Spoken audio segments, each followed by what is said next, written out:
কক্সবাজারের টেকনাফের বাহারছড়া সমুদ্র এলাকায় অভিযান চালিয়ে অবৈধভাবে মালয়েশিয়া যাওয়ার পথে 50 জনকে উদ্ধার করেছে কোস্টগার্ড।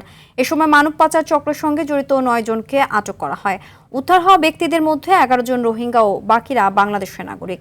দুপুরে এক সংবাদ সম্মেলনে এসব তথ্য জানান কোস্টগার্ড টেকনাফ স্টেশনের লেফটেন্যান্ট কমান্ডার মোহাম্মদ মুত্তাকিন সিদ্দিকী।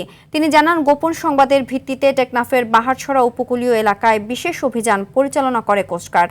প্রাথমিক জিজ্ঞাসাবাদে এসব ব্যক্তিদের মালয়েশিয়া সহ বিভিন্ন দেশে পাচারের পরিকল্পনার কথা স্বীকার করেছে চক্রটি।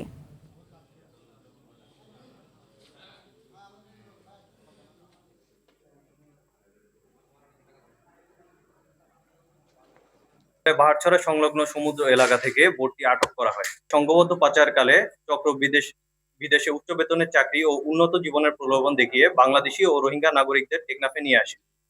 পরে তাদের গোপন আস্তানায় আটকে রেখে নির্যাতন ও মুক্তিপণ আদায় করা হয়।